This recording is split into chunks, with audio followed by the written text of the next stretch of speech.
뉴스퍼레이드 2부입니다. 고성국 박사, 최창렬 용인대 교수 어서 오세요. 반갑습니다. 안녕하세요. 예. 자, 바리스타 장원준 기자, 오늘의 메뉴가 뭡니까?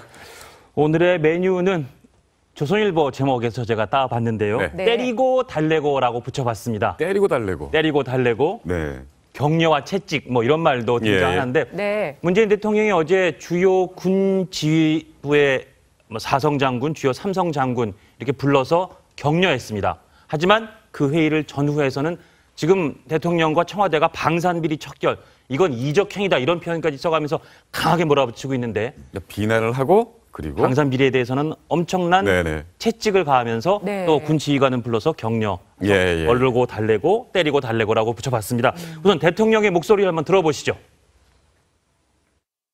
민정수석실 주관으로 방산비리 건절 관계기관 협의회를 운영해서 방산비리 건절을 위한 제도 개선 대책을 마련하고 필요할 경우에는 그 방안을 아까 말씀드린 반부패 관계기관 협의회의 안건으로 그렇게 올려주시기 바랍니다.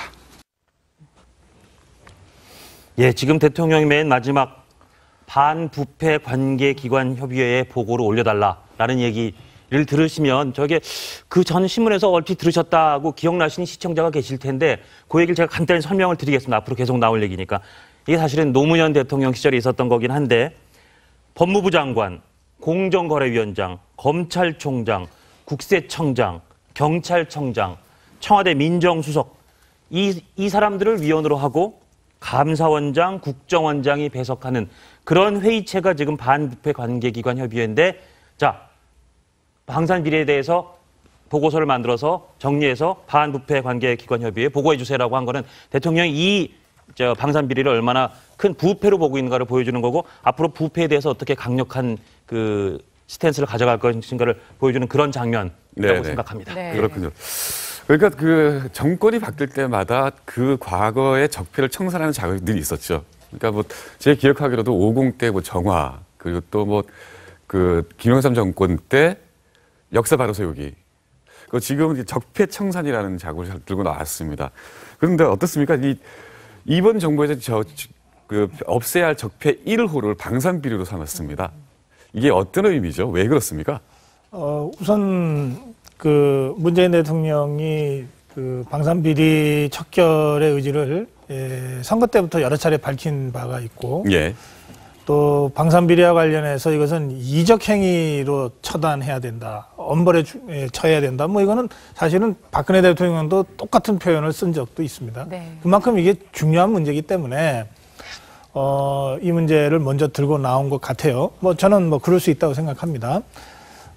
그런데 그 조금 전에 우리 장원준 기자가 쭉 이제 그 반부패 그 기관 협의회 그 노무현 정부 때 있었던 거 설명하셨는데 예.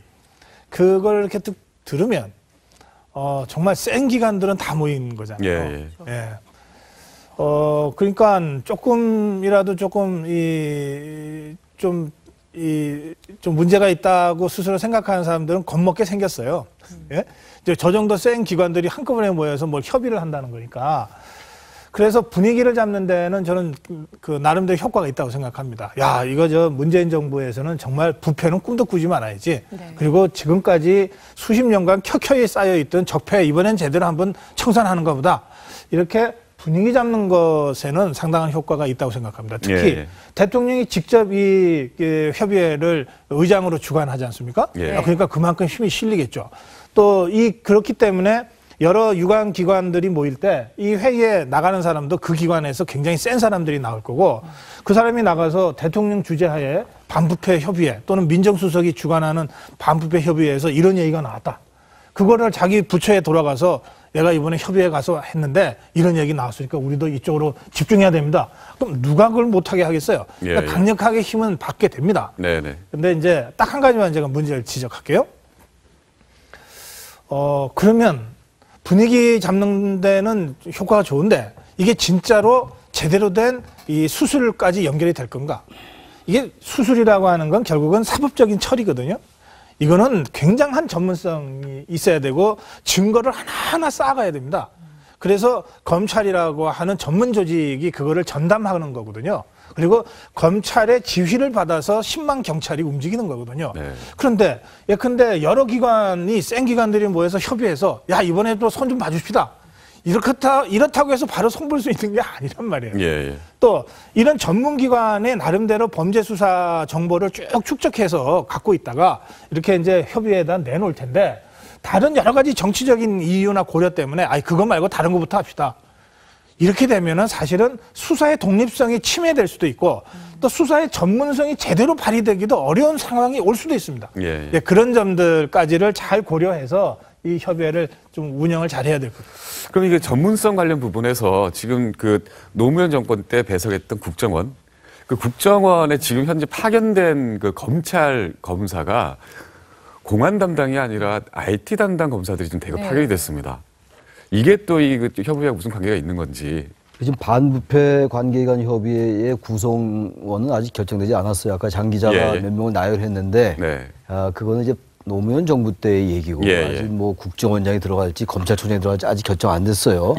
지금 지적한 거는 이제 검찰총장이 만약에 그 협의회에 구성이 됐을 때 검찰의 수사가 독립되지 않을 수가 있고 검찰이 어떤 면에서 볼 때 검찰도 지금 개혁을 하겠다라고 자체 TF를 구성하고 있는 상황이기 때문에 그런 점은 이제 우려할 만합니다. 그리고 특히 이제 권력 사정기관을 이용해서 정권이 뭔가 어떤 뭐 군기를 잡고 이른바 그리고 어떤 개혁 사정 드라이브를 건다 이런 점에서는 우려할 바가 있으나 이번 이 부패 협의회 반부패 협의회는 적폐청산특별조사위원회를 가름하는 기관이라고 생각이 됩니다. 일단 언론 보도에 의하면 적폐청산특별조사위원회는 구성하지 않을 것으로 알려지고 있어요. 아직 뭐 결정되지 않았습니다만 그러니까 적폐청산이라는 단어 자체가 좀 상당히 좀 보수 세력들에 의해서 일각에서는 상당히 이제 거부감이 느껴지는 게 사실인 것 같아요.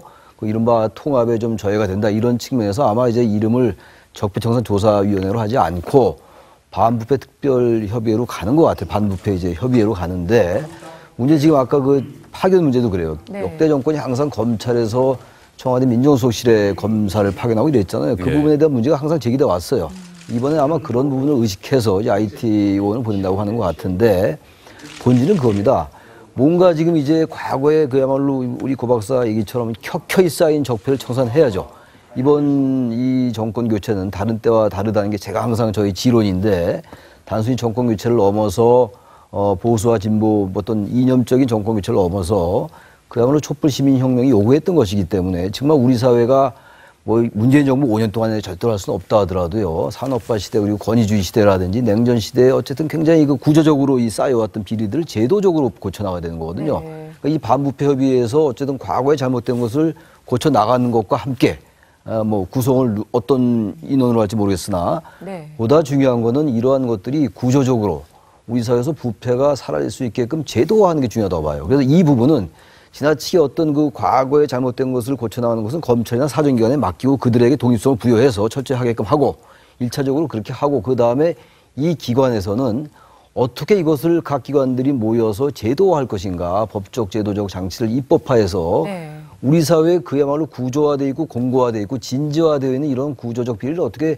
척결해 나갈 것인가를 제도화하는 쪽으로 한다면 일각에서 우려하는 그런 부분들을 상당히 이제 우려를 부시시킬 수 있지 않을까라는 생각도 좀 듭니다. 근데 이 IT 검사 파견에 대해서 오히려 그 내부 감찰용이고 오히려 전 정권에 대한 정치적 근데 그건요 수정을 위한 게 아니냐. 정치 보복이라는 얘기는 항상 나와요. 사실 어느 정권 출범할 때마다 나오는 건데 이번의 경우에는 지금 뭐 이제 이따 그 얘기가 나올지 모르겠으나 14일 날 그리고 17일 날 그 공개된 문건들이 있잖아요. 17일 날은 문건이 공개됐다기보다도 이제 제목만 이제 일부 공개가 됐는데 청와대에서 발견된 것들 지난 정권의 또 문건들이죠. 이런 부분들 지나치게 정치 보복 프레임으로 해석하는 것도 저는 썩 그렇게 올바른 관점은 아니라고 봐요. 근데 지금 저 문제는 조금 한번 짚고는 넘어가야 될 것 같은데요. 지금 앵커께서 질문하신 부분은 국정원에 파견되는 검사가 그동안은 공안 검사들이었는데 이번에는 IT 전문 검사를 국정원에서 파견받았다. 이 대목을 어떻게 해석할 거냐는 거거든요. 그리고 또 파견된 검사들을 서훈 국정원장이 물론 뭐 서훈 국정원장의 인사권에 해당되는 부분이긴 합니다만 국정원 내에 구성되어 있는 적폐청산 TF에 배치했다. 이렇게 되니까 지금 국정원 서훈 원장이 운영하고 있는 적폐청산 TF는 국정원의 과거 잘못된 적폐를 청산하는 TF거든요. 그런데 우리가 검찰의 검사를 다른 기관인 국정원에 파견하는 이유는 국정원이 갖고 있는 대공 방첩 업무와 관련된 부분들로 그동안 우리가 인식을 해왔어요. 그런데 따라서 그동안 이제 대공 방첩과 관련된 수사를 오랫동안 했던 공안 검사들이 주로 파견됐던 거죠. 네. 이제 그런데 이번에 전혀 다른 방식으로 검찰로부터 IT 전문 검사들을 배치받고 또 국정원 내부 적폐를 청산하는 TF에다 배치를 한 것은 네.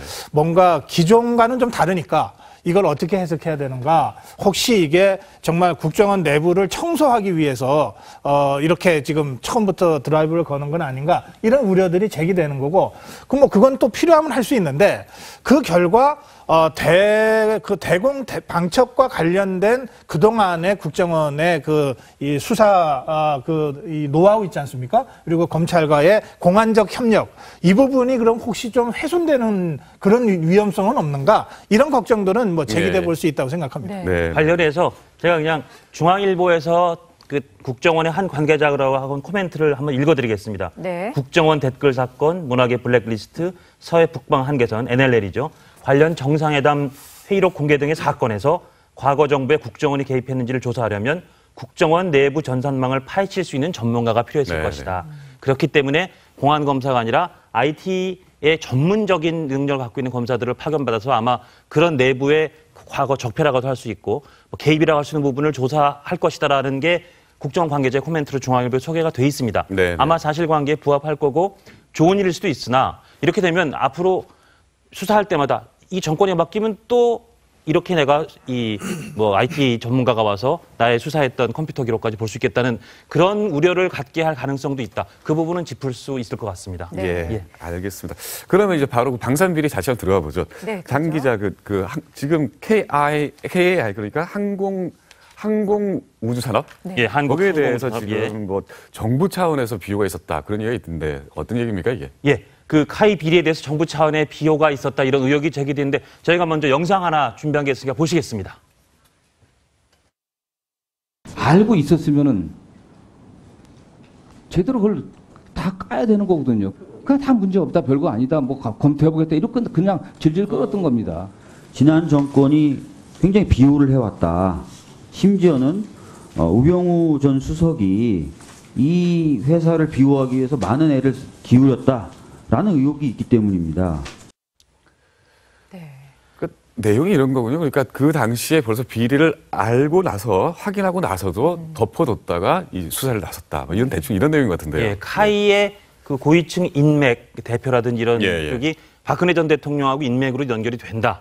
는 의혹. 그리고 우병우 민정수석도 당시에 이런 비리가 있었음에도 불구하고 이런 비리를 그냥 적당히 뭐 파헤치지 않고 넘어가는데 입김이 있었을 것이라는 의혹. 이런 의혹이 근데 이런 부분은 역시 박근혜 전 대통령 정부의 가장 핵심과 관련된 의혹이니까 지금 방산비리를 통해서 카이에 대해서 강력한 수사를 하는 것은 어떻게 보면 전 정권 입장에서는 우리의 뭐 아픈 부분을 바로 찌르고 들어오는구나 그렇게 생각할 여지는 있어 보입니다. 지금 검찰이 뭐 100여 명 넘게 수사관을 동원해서 압수수색을 하고 또 두 건의 그 방산비리, 그 카이와 관련된 그것이 수사가 지금 진행되고 있습니다. 그래서 객관적으로 볼 때 이번 검찰이 그 한국 항공산업에 대한 그 수사는 굉장히 강도 높은 그리고 성역 없이 다 파헤치겠다고 하는 의지는 확실히 읽히니까 수사는 좀 봐야 될 것 같아요.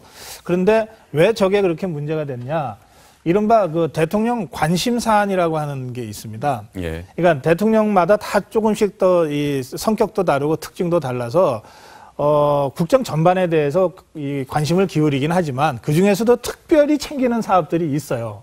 그러니까 이 방위산업은 박근혜 대통령이 특별히 챙겼던 사업이었습니다. 그리고 그 중에서도 카이 경우에는 뭐 수리온 헬기를 뭐 자체 제작을 한다든지 또는 군 훈련기를 다른 나라에 수출을 한다든지 하는 식으로 해서 이게 수출과도 연계되었기 때문에 박근혜 대통령이 여러 차례 현장을 방문하기도 하고 심지어 수리온 헬기를 직접 타보기도 하지 않습니까?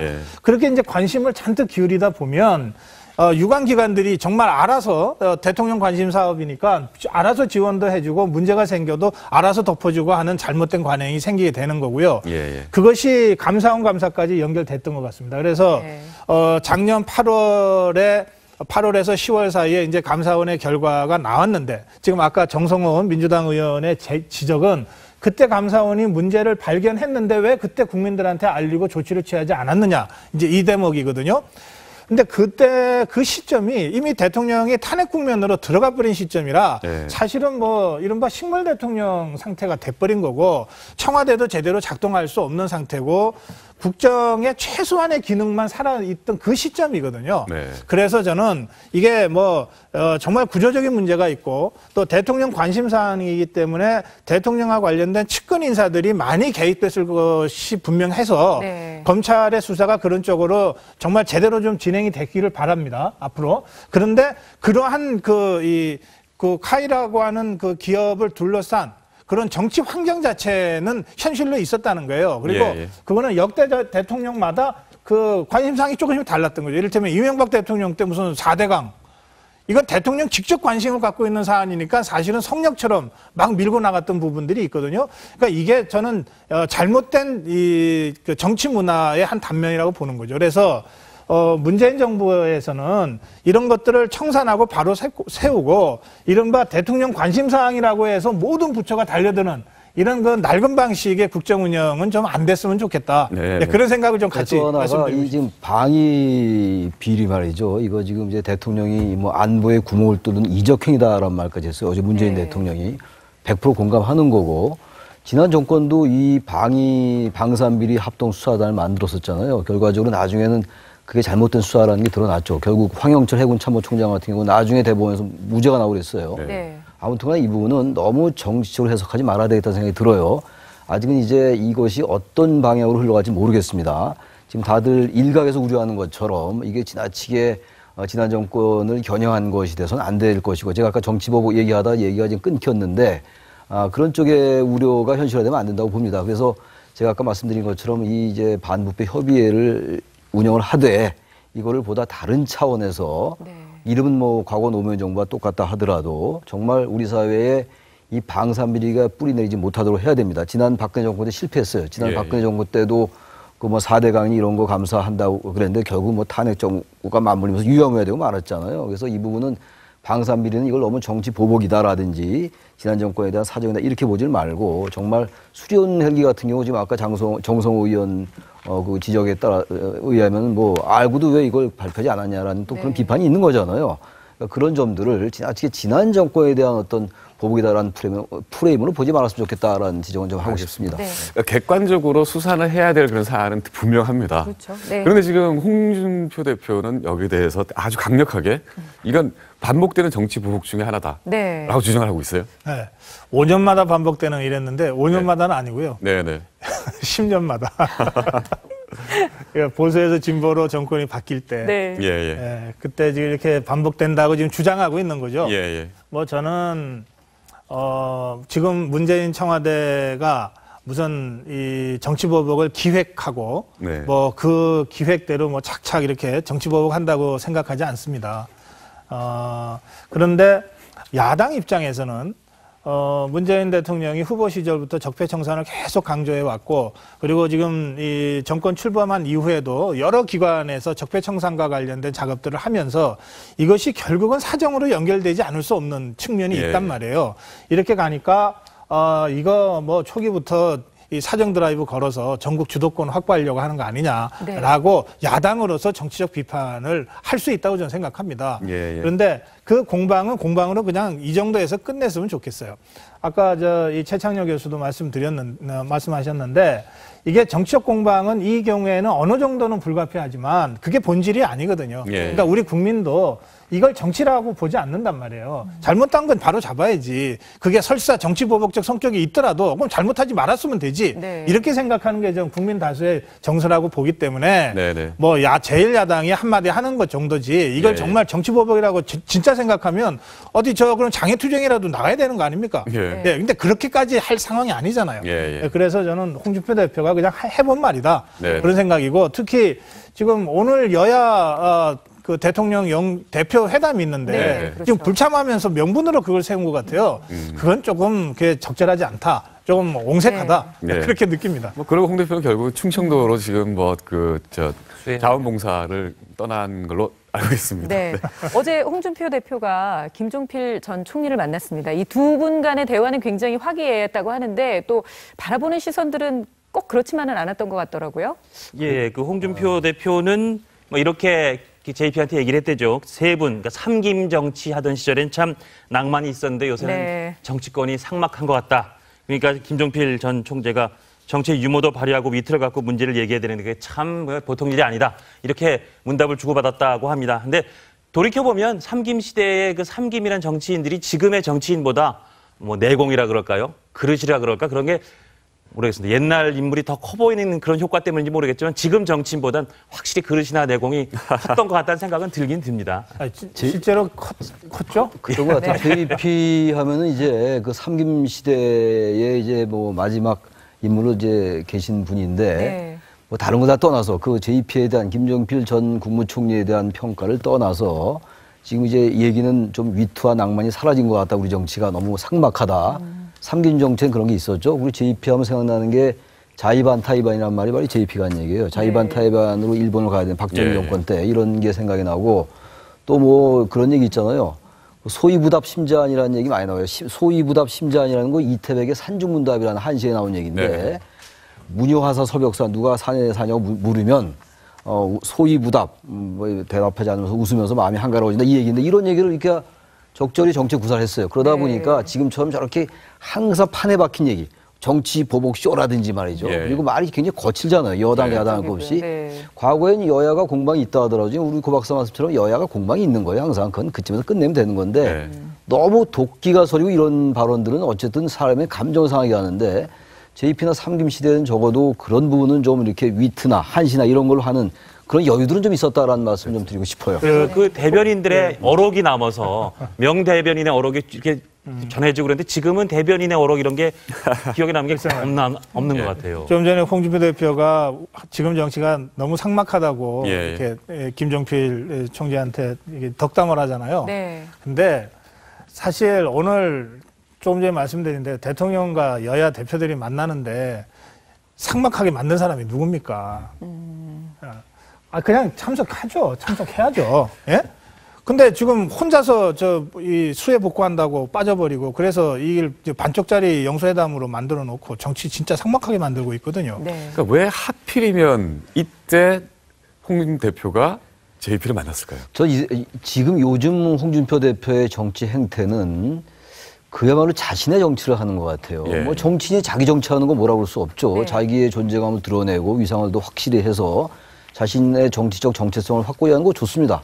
근데 최근에 지금 문재인 대통령이 얘기한 그 여야 원내대표 대표 회동 이런 것들에 대해서 한미 FTA 이제 과거 얘기를 꺼내면서 하는 건 일단 옹색해 보이는 거고요.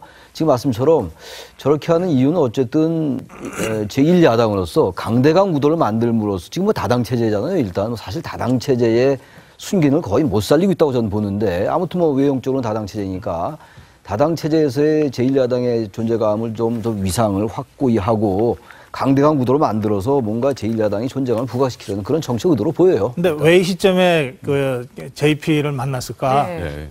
그 김종필 총재가 누가 만나러 오든 거절하지 않습니다. 그리고 꼭 좋은 한두 마디를 해줘요. 덕분에. 그러니까 뭐 그런 거 기대하고 갔겠죠.